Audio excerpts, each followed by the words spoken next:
પોરબંદર નામ સાંભળતાની સાથે જ મહાત્મા ગાંધીની જન્મભૂમિ કરતા, કીર્તિ મંદિર કરતા ગેંગ વોરની નગરી વધુ યાદ આવે. ભૂતકાળમાં ગેંગ વોરમાં બદનામ થયેલી આ નગરીમાં હવે રાજકીય યુદ્ધ ચરમસીમાએ પહોંચી ગયું છે. તેનું કારણ છે પોરબંદર અને કુતિયાણામાં ઊભા રહેલા કેટલાક દબંગ ઉમેદવારો. કાંધલ જાડેજા કુતિયાણાથી એનસીપી ઉમેદવાર. ગાંધીજીની જન્મભૂમિ પોરબંદર ગુનાખોરીની દુનિયામાં પણ આગવું સ્થાન ભોગવે છે.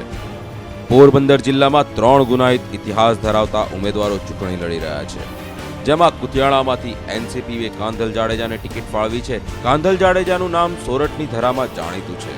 સૌરાષ્ટ્રના લગભગ તમામ જિલ્લામાં કાંધલ જાડેજા સામે મારામારી, ગેરકાયદેસર હથિયાર રાખવા, મકાન ખાલી કરાવવા સહિતના ગંભીર ગુના પોલીસ ચોપડે નોંધાયેલા છે. આ ઉપરાંત ખૂનના કેટલાક આરોપોમાં કાંધલ નિર્દોષ જાહેર થયો છે.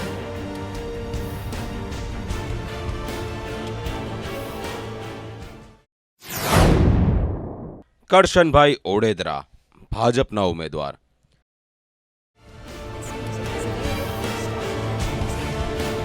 દબંગ કાંધલ જાડેજા સામે ભાજપે કુતિયાણામાંથી કરશનભાઈને ઉતાર્યા છે. આમ પોરબંદર જિલ્લામાં ભાજપના બંને ઉમેદવાર દબંગ છે. ભાજપના મેર સમાજના અગ્રણી કરશનભાઈ ઓડેદરા સામે 2007ની ચૂંટણી દરમિયાન અનેક ગુના નોંધાયેલા છે. આ તમામ કેસ હજુ પેન્ડિંગ છે. આ ઉપરાંત કરશનભાઈ સામે મારામારી, રાયોટિંગ, ધાક ધમકીના ગુનાઓના કેસ પણ નોંધાયેલા છે. બાબુભાઈ બોખીરિયા પોરબંદર ભાજપના ઉમેદવાર.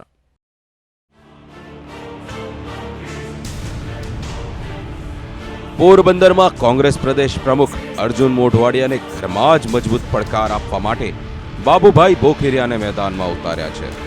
બોખીરિયા સામે બગવદર પોલીસ સ્ટેશનમાં ગેરકાયદેસર બાંધકામ, ખનીજ ચોરીમાં મદદગારી સહિત અન્ય અનેક ગુનાઓ નોંધાયેલા છે. ગુજરાત વિધાનસભાની નવા સીમાંકનમાં લડાઈ રહેલી ચૂંટણીમાં જીપીપીની રચના બાદ સૌરાષ્ટ્રનો કિલ્લો સર કરવો તમામ પક્ષ માટે મહત્વનો છે.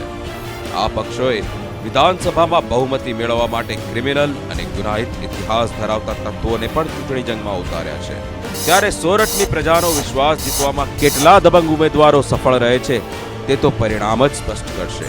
બ્યુરો રિપોર્ટ, સંદેશ ન્યૂઝ.